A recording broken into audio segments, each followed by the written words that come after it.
आया है। पूरे संसार के ज्ञानियों को एक तरफ रख दीजिए और तुलसी को एक तरफ रख दीजिए। मुझे इस वक्त जिनकी मुझे सबसे अधिक कमी महसूस हो रही है सुलेमान आसिफ साहब की, वो मुझे एक बात हमेशा कहा करते थे कि पूरी दुनिया में अगर मुझे सिर्फ एक अजीम तरीन शायर को चुनना हो, किसी एक दानिशमंद को चुनना हो, तो मैं केवल और केवल तुलसी को चुनूंगा, क्योंकि उसने इतिहास के अंदर इतने कम समय बीते हैं तुलसी को गए हुए, उसने अपनी एक काव्य पुस्तक को एक धर्म ग्रंथ बना दिया। उसने अपने पीछे एक पूरा संप्रदाय खड़ा कर दिया। ये बहुत बड़ी बात होती। तुलसी ने कोई दावा नहीं किया, गालिब ने तो फिर भी कह दिया कि आते हैं गैब से ये मजामी ख्याल में, गालिब शरीर खाम नवाए सरोश है।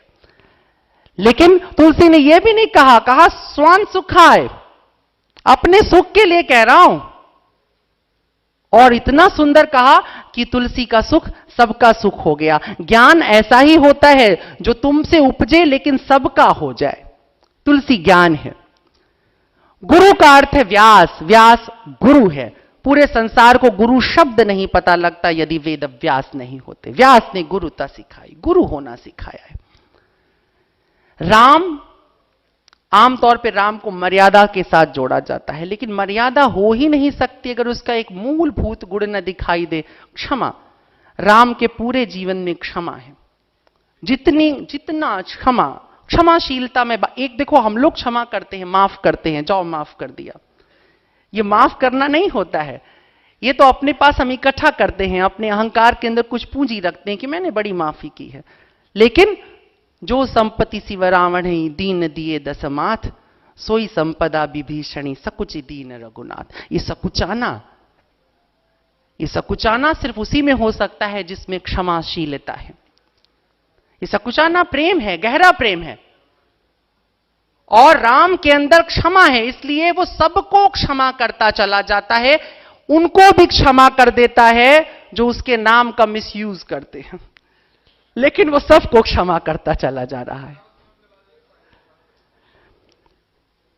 जब हम कृष्ण की बात करते हैं तो आओ एक शब्द में कृष्ण को समझें।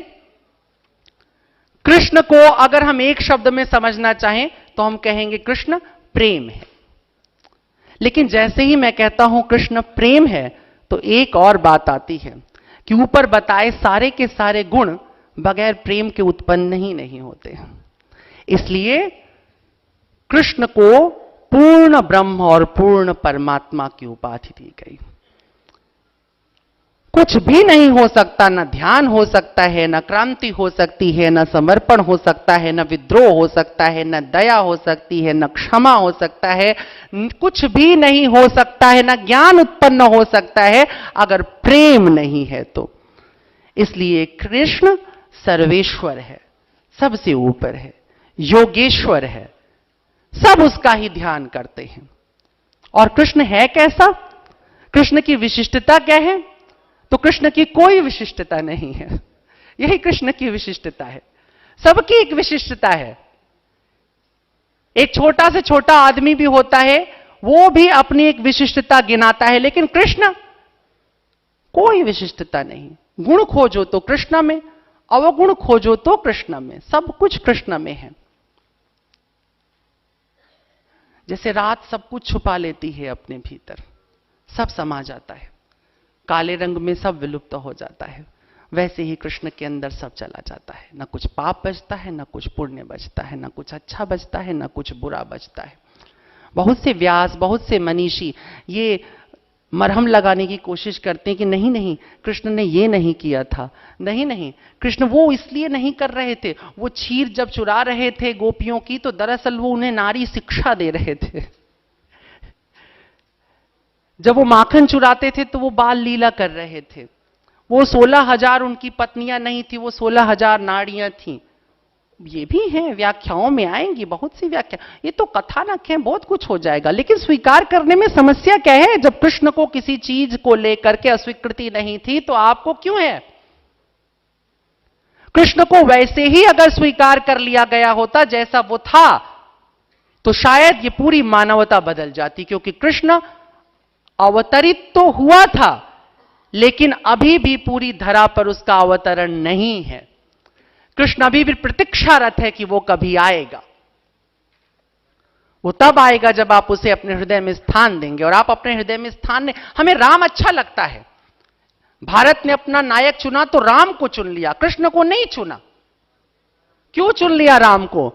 क्योंकि राम स्वप्न है, सुंदर सा स्वप्न है, एक खूबसूरत स्वप्न है, यूटोपिया है। जब हम राम की बात करते हैं तो हमारे सामने एक ऐसा आदर्श होता है जो हम कभी नहीं हो सकते हैं। और जब हम राम की बात करते हैं तो हमारे पास एक ऐसा आदर्श होता है जिसकी युगों से प्रतीक्षा है और युगों तक प्रतीक्षा रहेगी। राम समाज को लेकर के चलता है, ऐसा हम समझाते हैं। ऐसा है नहीं, लेकिन ऐसा हमने समझा दिया है लोगों को। कृष्ण को हम इसलिए अस्वीकार करते हैं कि अगर हमने कृष्ण को स्वीकार कर दिया तो घर में ही बगावत हो जाएगी, क्योंकि कृष्ण की तो बगावत घर से शुरू हो जाती है। कृष्ण तो किसी का नहीं है। अब यह सोचा जा सकता है कि मैंने कहा जो प्रेम की मूर्ति है वो किसी का नहीं हुआ, तो यह सूत्र समझ लेना चाहिए कि जिसे सचमुच प्रेम आता है वो किसी का नहीं होता है। किसी का होने के लिए तुम्हें ममत्व होना चाहिए, मोह होना चाहिए, लोभ होना चाहिए, लालच होनी चाहिए, पाने की आकांक्षा होनी चाहिए। प्रेम में ऐसा कुछ नहीं है, उसे कुछ नहीं चाहिए। गुलाब क्या किसी का होता है? उसे तुमने मजार पे रख दिया कि मंदिर में रख दिया, उसे सेहरे में गूंद दिया कि तुमने उसे किसी अर्थी पर डाल दिया, फूल को कुछ नहीं होता है। माखनलाल चतुर्वेदी को हो सकता है, चाह नहीं मैं सुरबाला के गहनों में गूंथा जाऊं, लेकिन उसको कोई चाह नहीं है, कहीं जाने की चाह नहीं। वो जहां है वहीं सुंदर है। क्या सुरबाला के गहनों में सुंदर नहीं था? क्या शव के ऊपर सुंदर नहीं था? क्या मूर्ति के ऊपर सुंदर नहीं था?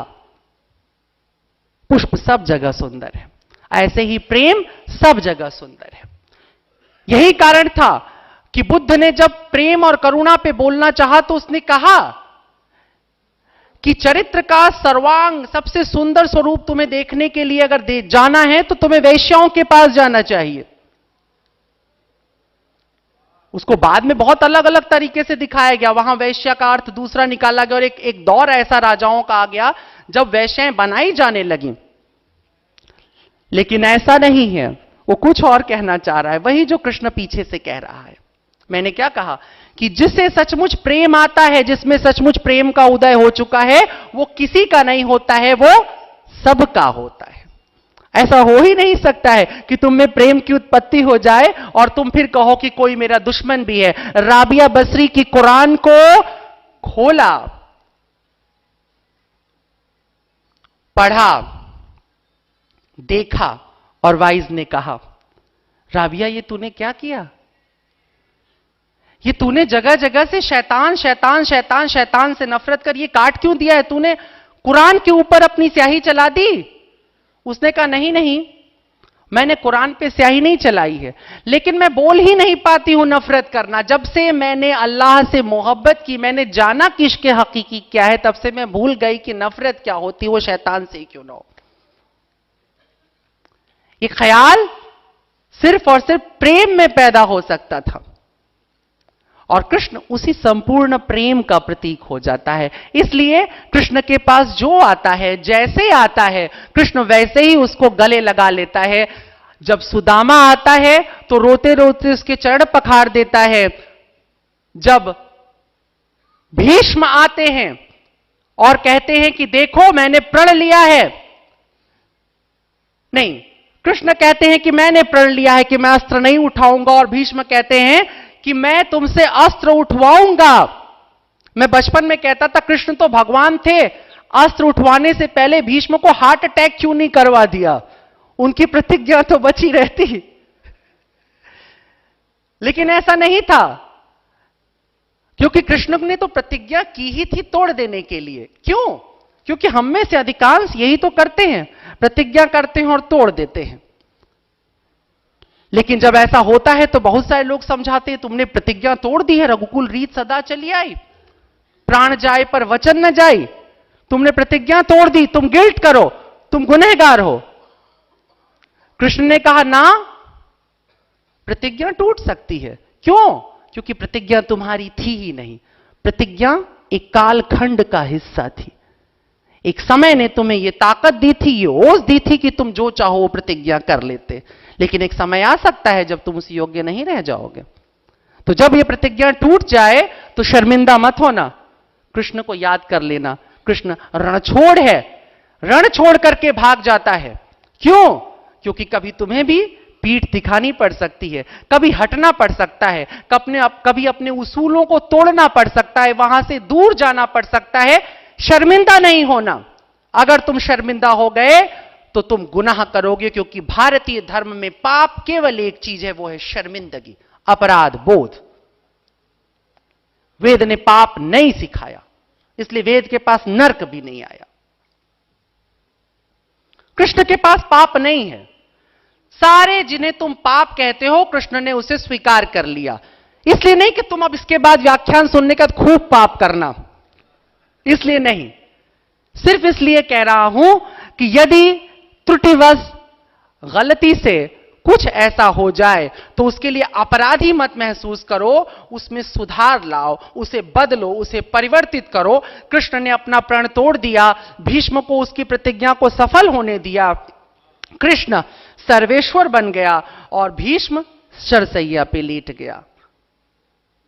कृष्ण लेटा है, प्राण जाने को है, बुलाता है, कृष्ण से कहता है तुम मेरे सामने खड़े रहना जब तक कि मेरे प्राण ना निकल जाएं, जब तक मेरा शरीर तुम में, मेरी आत्मा तुम में विलीन ना हो जाए, तब तक तुम मेरे सामने से मत हटना। ये वो कृष्ण जिसकी प्रतिज्ञा तोड़ने के लिए वो खड़ा था, आज वो कहता है मेरे मरने, मेरे अंतिम श्वास तक तुम मेरे समक्ष खड़े रहना। और कृष्ण खड़ा है। ये प्रेम है, ऐसा अद्भुत कृष्ण जिसने तुम्हें वो सब कुछ दे दिया जिससे तुम अपने जीवन को सुंदर बना सकते हो। देखो, जहां जहां तुम्हें सुंदरता मिलेगी वहां वहां तुम्हें कृष्ण मिलेगा, जहां जहां तुम्हें स्वतंत्रता मिलेगी वहां वहां तुम्हें कृष्ण मिलेगा, जहां जहां तुम्हें प्रेम मिलेगा वहां वहां तुम्हें कृष्ण मिलेगा। इसलिए कृष्ण द्रौपदी का चीर बढ़ाता है, उसके लिए बचपन में चीर चुरा लेता है। इतना कपड़ा लाएगा कहां से? विपणन सिखाता है संसार को, व्यापार सिखाता है। यद्यपि कृष्ण कहता है कि मैं वणिकों को नहीं मिलूंगा, मैं बनियों को नहीं मिलूंगा। सबसे ज्यादा बनिए कृष्ण की पूजा करते हैं, जगह जगह ठाकुर जी ठाकुर जी ठाकुर जी ठाकुर जी।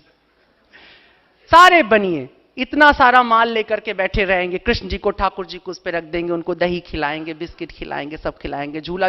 पर कृष्ण ने कहा मैं तुम्हें नहीं मिलूंगा। और कृष्ण जिद्दी है, कह दिया नहीं मिलूंगा तो नहीं मिलेगा। अभी दूसरा भगवान ट्राई करना शुरू कर देना चाहिए बनियों को। इधर हो भी रहा है, कई नए भगवान इधर आए हैं, बहुत सारे लोग ट्राई कर रहे हैं। कुछ बाबा हैं जो समोसे से भी मामला यूं कर देते हैं ठीक, उधर बनिए खूब है, लगे हुए हैं। ऐसा है ना स्वामी जी? बहुत से हैं। अभी तो कोई भी भगवान हो जाता है, किसी को भगवान बनने के लिए बहुत मुश्किल नहीं है। तो ऐसा इसलिए हो जाता है, सोचो बनिया, मैंने माफ करेंगे मुझे सारे यहां पे जो अग्रवाल, वर्मा, गुप्ता जी सब लोग बैठे हुए हैं, मैं उनकी बात नहीं कर रहा हूं। मैं भी बनिया हो सकता हूं, ब्राह्मण भी हो सकता है, क्षत्रिय भी हो सकता है, वैश्य भी हो सकता है, सब हो सकते हैं। वो कह रहा है वणिक बुद्धि, जिसे लाभ हानि, जिसे अर्थ अनर्थ की चिंता है, जिसे फायदे और नुकसान की चिंता है, ऐसे व्यक्ति को कृष्ण नहीं मिलेगा। ऐसे व्यक्ति कृष्ण नहीं मिलेगा तो मुसलमान कहेंगे साहब हम तो चलो ब्राह्मण क्षत्रिय वैसे में। नहीं नहीं नहीं नहीं नहीं, ये कुरान में भी ऐसा ही है। पैगंबर साहब ने हर चीज की दुआ मांगी, दौलत की दुआ ही नहीं मांगी। अब सोचो, कह तो दिया कि बनियों को नहीं मिलेगा। बुद्धि में जब तक लाभ और हानि है तब तक प्रेम नहीं आता। बुद्धि में जब तक लेना और देना है तब तक प्रेम नहीं आता। बुद्धि जब यह पूछ देती है कि हां हां मैं इसे दे रहा हूं, ये मुझे क्या देगा, प्रेम नहीं आएगा, व्यापार आएगा। प्रेम तो बस इतना कहेगा कि ये मेरे पास था और ये मैंने तुम्हें दे दिया, तुमने ले लिया, मुझे खुशी हुई।